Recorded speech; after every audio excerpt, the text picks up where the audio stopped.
Okay, so I'm going to first talk about three different ways that you can work with beads in your project. The first one is kind of a finished product. So this is 2-ply that I spun quite a while ago, and luckily there is a great pattern out there. It's for a bridal shawl. And so I am working on finishing this up. And this is one way to work with beads.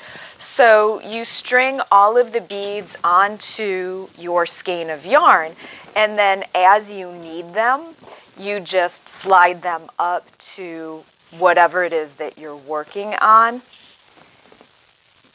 and work them, in this case crochet, work them into your project.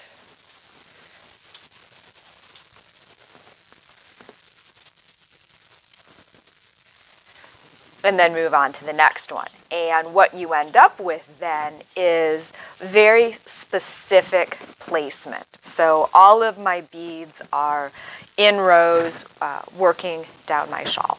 So this is one way to work with beads. Requires a little bit of prep. And so the next one is spinning with beads, and there's a couple different ways to do it. One way is to use two different yarns, or thread and yarn. So this thicker one is one that I've spun, and then this thinner thread I've strung beads on it, and I just plied it with that single as I went through. And now the wool that I used on this was alpaca, so it's starting to halo a little bit. It's a great yarn for singles because it for some reason, I don't know, I can spin thin and it stays very balanced on this one. Now what I noticed when I did this, I didn't ply it very well, so there's a lot of give in the beads. Now the bonus to that is in my project, I can certainly move these beads around and put them where I want within reason within my stitches.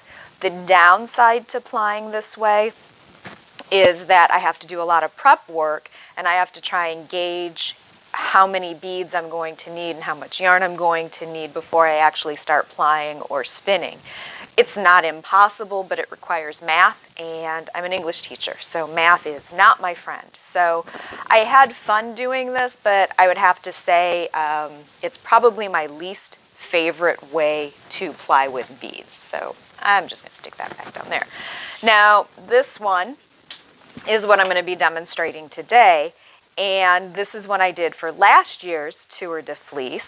And this is also chain plied, and I am putting the beads in as I go. And I actually had a lot of fun with this. Now, as you can see, working through, the beads are kind of organically placed. So when I crochet or weave with this, I'm not going to be able to maneuver the beads a whole lot. They're pretty much locked in place. And that's both a benefit and probably a little bit of a detriment because I don't have any say in where I want those beads to go. So for this particular project, I have a feeling I'm going to do something that's a little bit open, lacy, and the beads can just kind of float through and add to it. And that's what I'm going to be working on today as well. So there are three ways that you can work with beads in your project, and let's get started with this project.